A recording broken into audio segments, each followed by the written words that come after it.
Hello, Ken Spriggs here with part 5 of my Ahsoka and Mando meeting for the first time diorama. And I know I had said in my last video that I was going to start painting Mando. Instead, I focused my attention on working on the backdrop for my diorama and hashing out the basic foam shape of the backdrop as well. As I showed in a previous video, I'm using an image that my friend Marc Fraley had created for me from a scene from the episode The Jedi. Really cool scene with the pale green and some hills and burnout trees, and it has a really cool moon in it, which I'm going to light up and I'll show you in this video. So I tried a couple of different ideas. I had teased in one of my community pictures an image of the backdrop that I transferred onto wood. And it seemed like a cool idea, but I tried several tests and it just wasn't really working out the way I wanted it to be. So instead, I went with an idea that was suggested by my other friend, Augie Gonzalez, whereas I printed it onto some sheets of 11 by 17 self-adhesive vinyl that I got, and cut it into two halves. And I'm going to adhere those onto some clear acrylic that I previously had used in another build of my Discovery for some frames on there, and I'll show you those here coming up. But let's go ahead and take a look and see how that's coming along as far as the diorama is. All right, so I'm trying to figure out the basic shape of the foam for the diorama. Now, this was my initial one. I don't think I'm going to end up going with it. I definitely like doing an organic shape like this.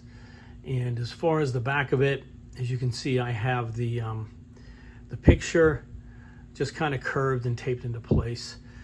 So the picture itself is going to kind of determine how big the back of it is. Because I've done some playing around, and pretty much the longest I can get this, unless I make more than one picture and kind of cut them up, is going to be about 17 inches, an 11 by 17 sheet of paper. And I don't want it to be too huge. Now at the same time, this is curved quite a bit, so I can even flatten it out some more and take it out even wider for a future version. So I'm just kind of playing with it.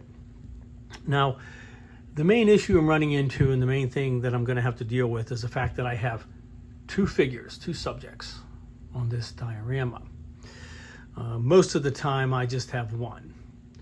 I have either a spaceship, or I have a figure, or in the case of Mando and Queel riding their blurgs, they were both side by side. So they were kind of centered more or less into the diorama, because they're the focus of the diorama. And especially with Ahsoka Tano, because I want you to see a nice front shot of her, and also Mando. I want you to see him. He's pretty cool. I want to be able to see a good shot, but I want that background in there too.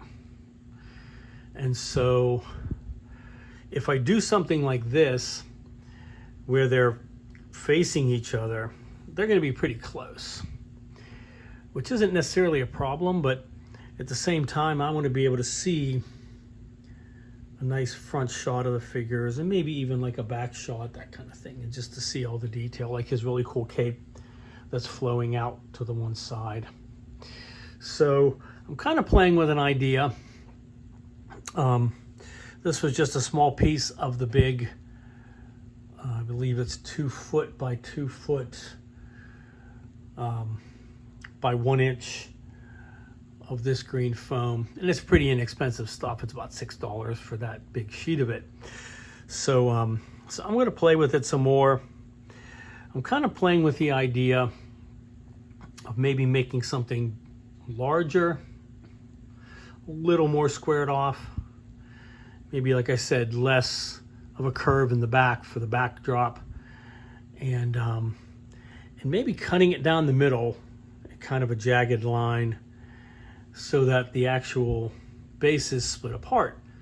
So I could have two different bases that are side by side, but they come together and they make one diorama as well. So that way then if I take this half over, you're seeing a straight on shot of Ahsoka Tano with her lightsabers. And if you look at the other one, you're seeing a straight on shot of Mando. Plus you can bring them together obviously and have them combined for them meeting on the planet. So if I do that as well, I could do something where I have the backdrop split, and this is just paper sitting here for now. This is going to be on something solid and rigid, and it's going to be firmly attached. And what I thought maybe is I'm going to have some trees, some scraggly branchless trees coming up behind them, so I do want a little more depth so you can see some of those real three-dimensional trees, and maybe have one right in the center where that split is between the two halves of the picture, and that way when they come together you're not going to see that division. So all right, so let me work on that some more. This is always the hardest part of beginning a diorama, is just hashing out that shape that looks aesthetically pleasing, that focuses on the subject, or in this case the subjects, and puts them where I want them to be in the diorama. I'm also going to have other things like some real, bent over, gnarly looking trees and tree stumps and rocks. As you can see, I did a little bit of that with these things here. I wanted to kind of do like a valley, or a ravine, like coming down just a little, a dip, and coming back up. So you have like a higher elevation up here, and they come down into the middle. So I'll probably work on that too. And then, maybe kind of slowly slope down towards the front. And I got to build up the front a little bit more. So that's probably kind of the way I'm going to go. Where both halves of this will be a little more rectangular with maybe a slight curving up here and coming back this way. And still have like some different dips and ridges and make it look organic. So, okay, let me go ahead and play with that. And we'll see how this is going to go.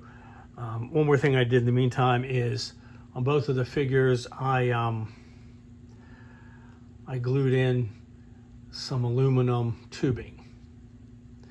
And this tubing will fit into a larger size of tubing. So this will be a way to attach them onto the base and have them removable. I also put a disconnect onto the wiring for Ahsoka's lightsabers, so that can go down through wherever I end up putting her and plug into that, and then I can just remove it when I want to take her off for transport. And Mando also has the aluminum tubes, and then when I'm ready to put them in, I'll take the larger tubes, glue them where they're going to go, and then these will slide right down into those tubes, and then that way they'll have a nice firm footing. So I can stick the figure down in whenever I want to display it. Sorry, her head's not attached. And then have a nice connection to them. So, okay.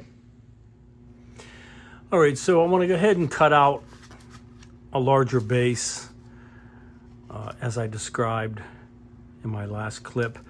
I'm going to use this one that I already made in order to start with, and then just kind of draw around it and make it bigger.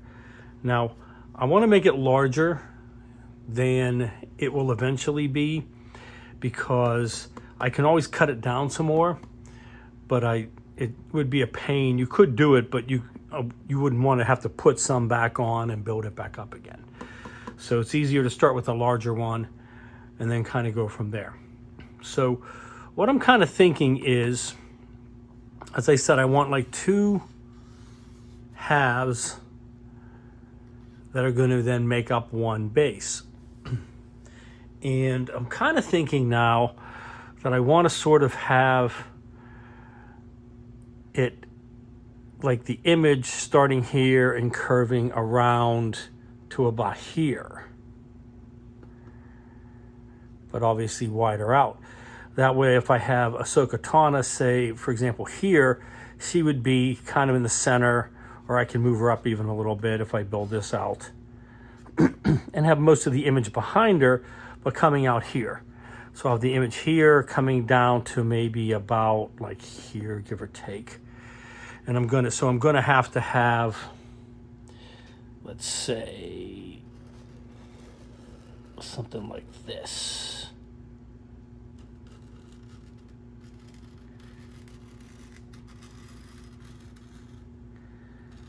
And kind of the same on the other side.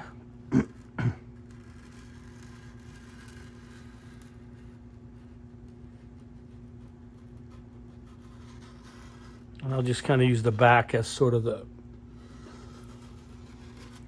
starting point. Okay, so that's about the size I'm looking at here. As you can see, it's definitely bigger than what I have now.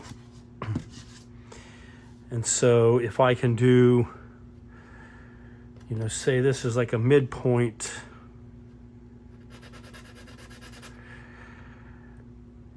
Since I would split it in half, I could have one backdrop coming this way up to about here, with the idea that if this is cut down the middle, the figure is going to be here, give or take, facing this way. So if these are separated, this will be the front, and you'll be able to see straight on to the figure, and vice versa. But when they come together and you're looking from this direction, you're going to see the side profiles as they face off against each other. And then I want to have enough room in the background to build up, you know, the hills and the little ravine, as I said, and put some trees in and that sort of thing. So this is about right. And what I'll do when I cut around it is I'll kind of chop it up a bit and not make it perfect. And then I can go back and bevel the edge and add some deep ridges into it and that sort of thing. So, okay, so let me go ahead and start with that. And then once I get that cut, we'll go ahead and cut it in half and go from there. All right, so I have a couple of wire cutting tools, foam cutting tools that I'm going to use on this. The main one that I have here, I got this at Hobby Lobby. It's not a high cost one. It was about $35. Plus I used their discount. This piece comes out and you can use it as a separate part. It just plugs in, has a switch. Now this one's good for cutting larger pieces like the one I'm going to do right here, because it has a nice reach between this part and the wire. Another tool that I use a lot, especially for sculpting, is this one here, and it has 3 attachments. It has this little U-shaped attachment with the wire here for just going through and cutting little parts and scalloping it and that sort of thing. And each of these pops out of this handle, and they're interchangeable.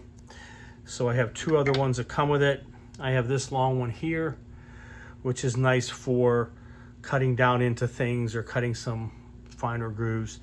And then this very small tip, which you can kind of carve little ridges and things like that and carve out some detail into like what would be a rock and that sort of thing. So it's very versatile. So these ones I will use once I get it into the general shape. This one I will use to cut the main piece. Let me turn that on. It heats up pretty quick, and you just have to kind of position it so that you can get your foam to come through. So you can see how big this is. So I can do, just trying to see if I come in, I can come around. That should fit through there.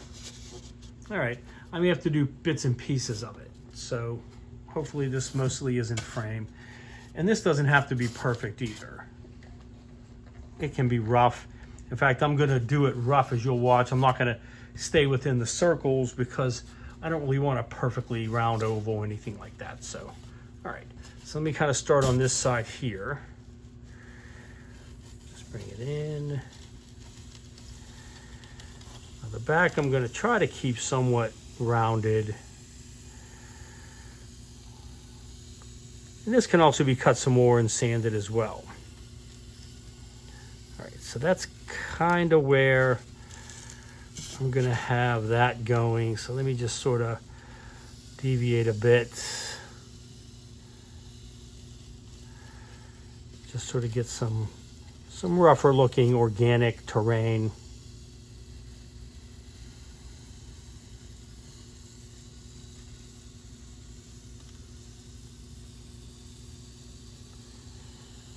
And I can further define it as well once I get the rest of it to where I want it to be. All right, so now it's going to get a bit tough.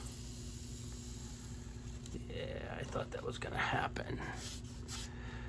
All right, so I'm going to have to come back out here.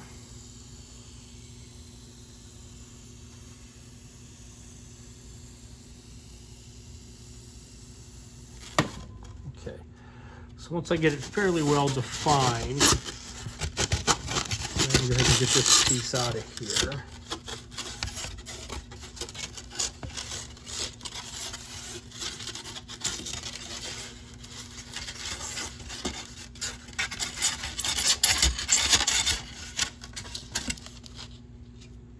Sorry, move it back a bit. There we go. Okay, so I got most of that done. So now that I removed some pieces, should be able to get that through. No, still not. Okay, so we're going to come over this side. Let me come in here.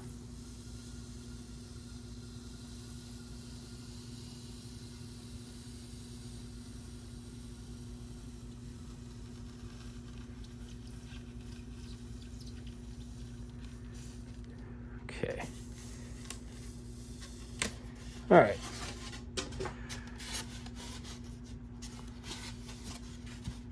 All right, so now I can continue around because that's going to fit through there.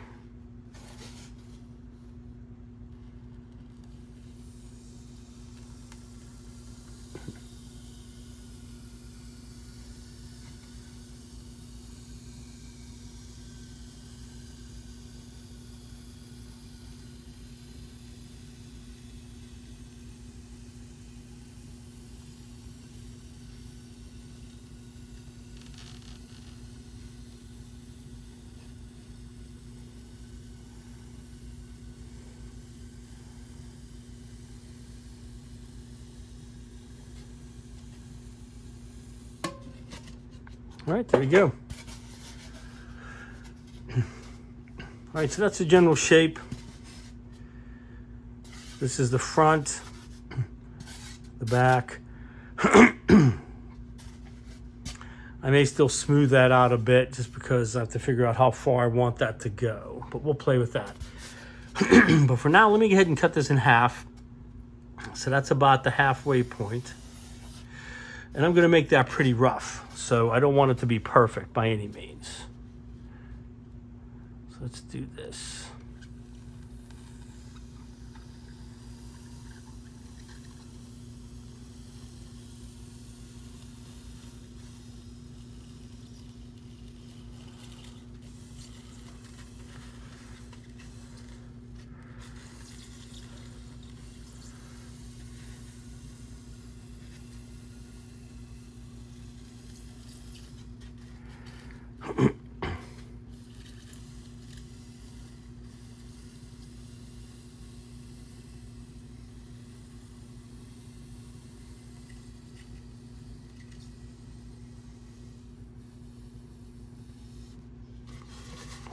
Okay, there we go.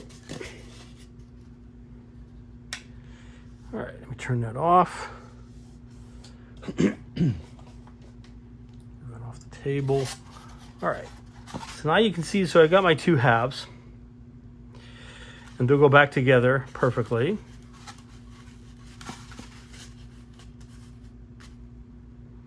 And I'm gonna obviously scallop these and bevel them down inside. And the way that once I get it done, I'm going to have different types of terrain and foliage and moss or dirt and rocks, that kind of thing. So it'll disguise it. It'll just look like a natural crack and or a little division down the center. And I still want to do the idea of kind of having this build up and coming down into like a valley anyway, and maybe moving towards this direction. So, but then at the same time, this can be one base and this can be the other. And each of them are going to have half of the picture, but not completely, because obviously when these go together in the front, I cannot have the picture coming all the way around. It's going to come around to maybe about like here. So that, and maybe even less. With the idea that if I have a figure here and you're looking straight on, you're going to see the background. And likewise this way. So I'll kind of work at that. So now that I've got the general shape in mind, I'm going to go back in with my other tools and do some more sculpting on those. All right, so now I'm going to use this tool that I showed earlier to go ahead and just kind of bevel out the edges and make them look a little more organic. I want to maintain this shape in the middle because I still want these to go together, but it's okay if it's a little beveled and there's a bit of a groove showing through there, as though it's a natural crack in the ground and it'll be filled in with terrain and, you know, dirt and rocks and that kind of thing. So it won't really be that noticeable.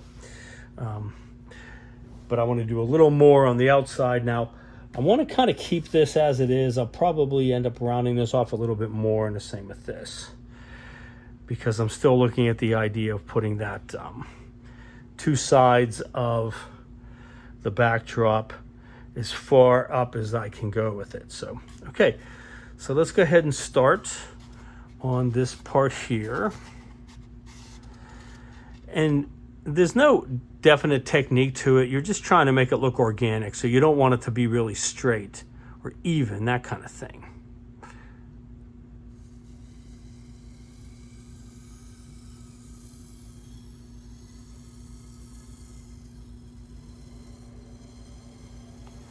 So some parts of it I'll make thicker than others. Some of it I'll move further down, some further up.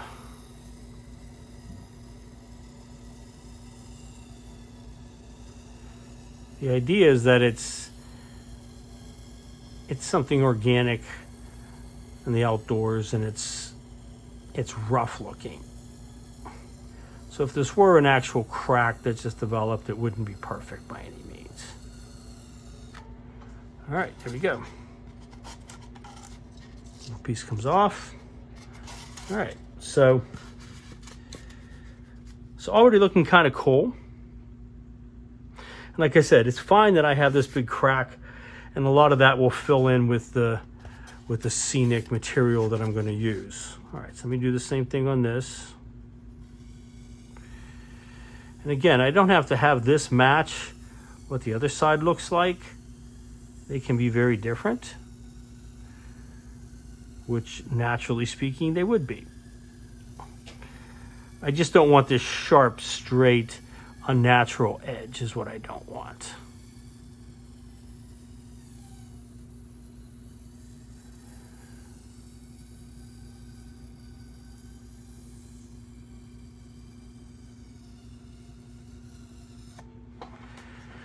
Okay, there we go.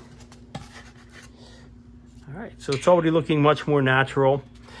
And again, they still fit together.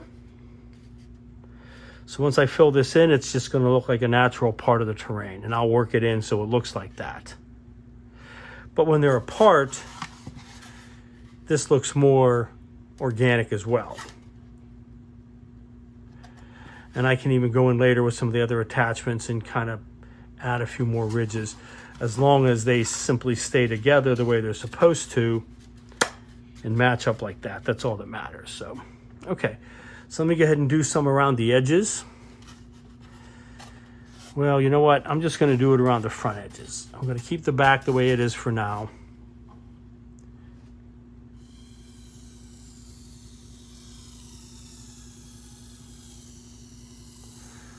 These are going to be a little more pronounced. And I'm angling it to put a bevel in it so it isn't a sharp edge as well. Okay, there we go.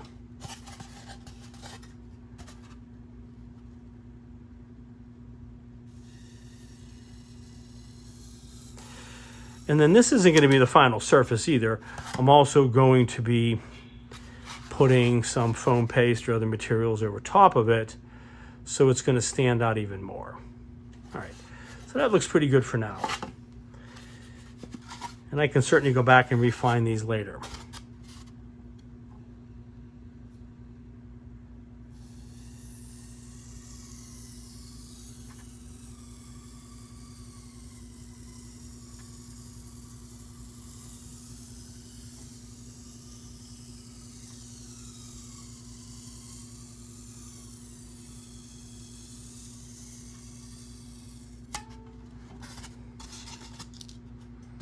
Okay.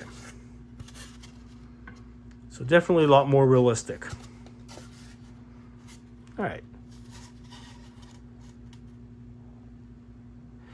So it's already taking on more of the image that I wanted to.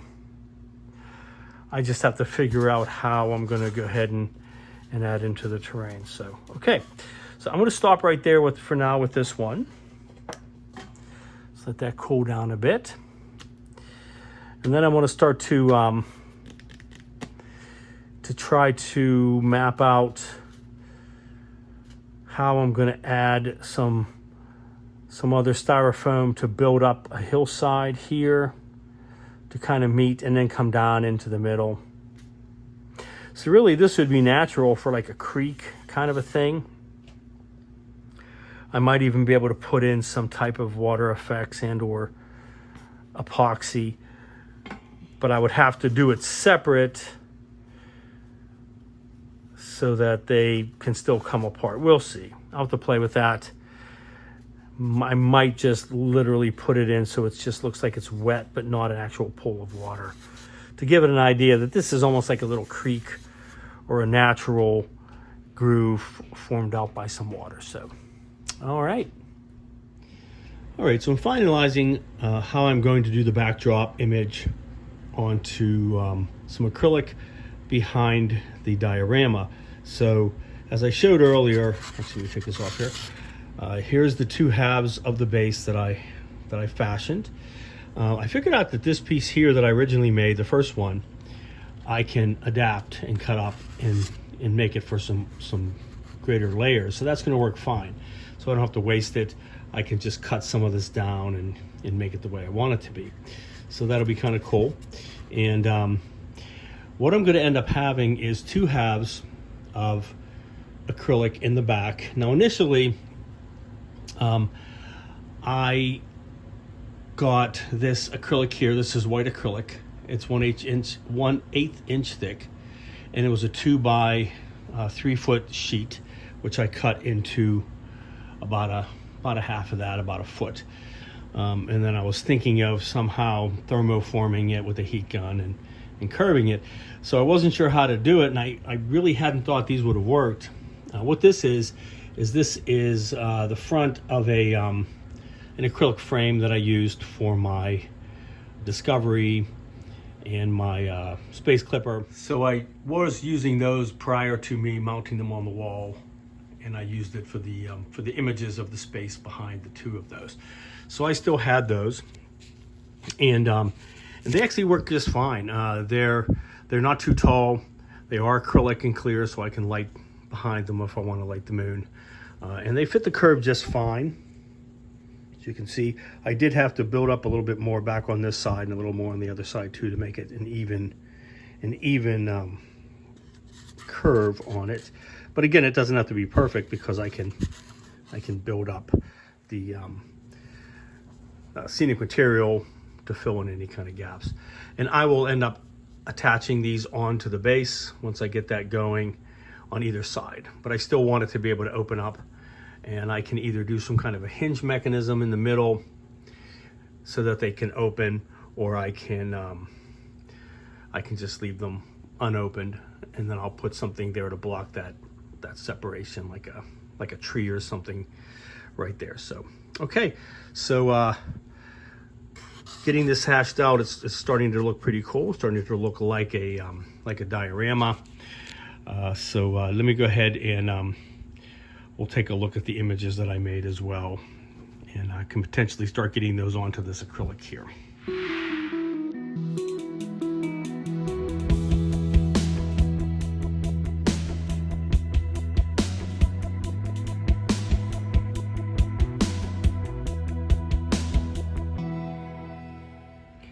All right, so I took some LED tape and I just created a little thin light box to put behind my diorama to just light up the moon. And hopefully there's enough light in this little part here. I couldn't get it to work with the 4.5 or 5 volts that I'm using with the adapter, so I'm gonna have to use a separate power source, which is a 9-volt battery. Let me go ahead and plug that in and show you what that's gonna look like here. Sorry.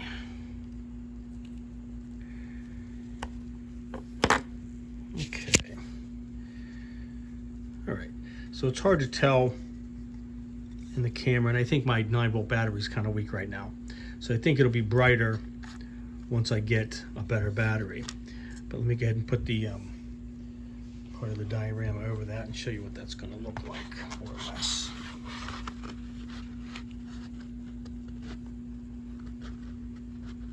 Okay, now again, it's kind of hard to see in the light. Let me turn off the light here. Okay, so it's better. You can see it glowing.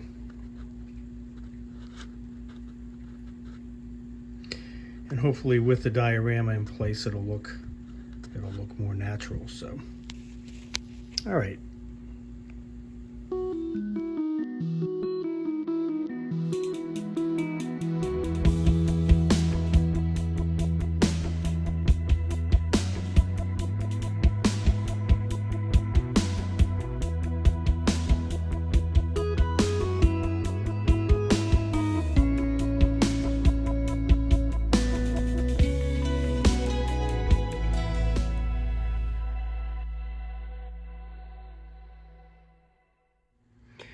All right, so I used a glue gun and I hot glued my light box onto the back, and I pressed it down so it matched the curve, as you can see there, of the acrylic, and it's on there pretty good. I'll let it sit there and fully cool down completely, and then I just glued a little bit of the wire. Like I said, it's going to have a 9-volt battery, and it's just going to be behind it somehow. I'll put a little holder in the back of it and a switch so I can turn it on and off. So this will be independent from the adapter that's going to light the lightsabers for Ahsoka, because it would have been too much trouble to try to use resistors and that type of thing to take it up to 9 volts. So, but that's fine, not a big deal. So I just have the backdrop taped on there for now on the barn. I might want to put too much tape because I don't want to damage any of the image, but it looks pretty cool. Definitely glowing, and you're able to see it. That's a little better. Look at that. That's pretty cool. So that's kind of the way it looks in real life. You just have that glow, and the rest of it is not glowing. It's going to be, I'm going to paint flat black on the back of it and paint over top of this light box before I attach on the vinyl image. That way there won't be any other light leaking out or anything like that. So it'll be pretty cool. And I think it's going to look pretty awesome when it's behind the base. So let me go ahead and stick it back behind there and show you kind of an idea of what that's going to look like. All right, there we go. And again, Like I said, you're not seeing it as clearly as it really is in real life. It looks pretty cool. It's just a nice glow. If I get closer, that's how it looks. And again, this isn't attached on yet. It's just sort of taped on the sides, so you're not going to see exactly how it's going to look. That's going to look even a little better. So the vinyl taped onto the actual, or self-adhesed on the back of those. So, okay, give me a nice cool backdrop. And like I said, then I'll be carving this out some more, and I'll have this opened up a bit, and I'll have my figures. One's going to be right about here, and one's going to be right about here. And I decided to go this route. I mirrored them a couple of times, but I decided to put Ahsoka on this side and Mando on this side, because the way his cape is going, it flows out to his right. So when he's facing this direction, I want it to be flowing out here and not going back there. But again, the beauty is, once I have this all done and I have the two different halves of the diorama, I'll be able to slide them open and you'll be able to see a straight on shot of Ahsoka and also Mando, so you can get a good shot of them. And then I could just put them back together for when they meet. So, okay. All right, but that looks pretty fantastic. I like the diorama. I finally have the sizing all ready to go. The only thing I need to do is paint the back of these, especially this one. I'm going to paint it with a black, flat black. Let that dry. And this one as well. And then I'm thinking about just putting a maybe like an olive green or something over top of it. You're not really going to see it, but it's going to be behind it. So if it's displayed on a table, I don't want you to see just black behind it. It'll kind of blend in with the rest of it. I'll probably end up doing the edge as well. So what I'll probably do is just tape over the entire front surface of both of these, not the edges, just the front. And then that way I won't get any paint on them. It won't really hurt if I get a little overspray, because this is the only part that's lighting up. But I want this to have a nice adhesion onto the acrylic, so it sticks on and doesn't come off. And then just paint the edges and the total backs of them, and that way they'll be light blocked, plus they'll look like they fit into the diorama from behind as well. So, okay. So that is definitely looking pretty fantastic. So now that I've got that all hashed out, I can go ahead. Before I glue these on, I may get them painted and I may get the vinyl put onto them. But before I glue either of these onto the base, I want to get it where I want it to be. And pretty much all, most of the scenic material, like the trees and the debris and the leaves, and painted and everything like that, because I can't really be painting this or airbrushing it if these two things are attached. And then likewise, I'm going to have to make sure that I cut off just enough at the bottom so I'm gluing the acrylic directly onto the back of this, probably with a 5-minute epoxy, and get a nice solid hold for that. So, all right. And I'll probably end up doing like I've done before and cut out a piece of thin 1/8 inch plywood underneath this entire base to match the contour of it, to give it a little more solid base. And then that way too, I could even leave a little bit of a lip for this to rest right on top of it, and then have a nice solid base for that too. So, okay, but definitely looking fantastic, and coming along with the diorama. All right, so that's going to wrap up the video for this week. A lot of good progress on the diorama. It takes a while. The diorama is tricky because you have to fuss, or I have to fuss with the shape of it until it's something that feels aesthetically pleasing. So I'm glad I finally got that worked out, and I like how that's going to look, especially with the two parts that will split apart, and you'll be able to view them as the figures straight on and really get an appreciation of what they look like. So I also like how the backdrop turned out with the vinyl, and how that's going to look, and my lighted moon in the background, that's going to be cool as well. So definitely be working on that some more, and working to get that wrapped up, and then also begin painting Mando here shortly, and then coming down the pike here. So maybe not next week, the next video, but probably the one following, I should be able to get this wrapped up and present the finale. So, all right, thanks to all my new subscribers. Stay tuned, and a lot of great stuff coming along as well. All right, thanks a lot.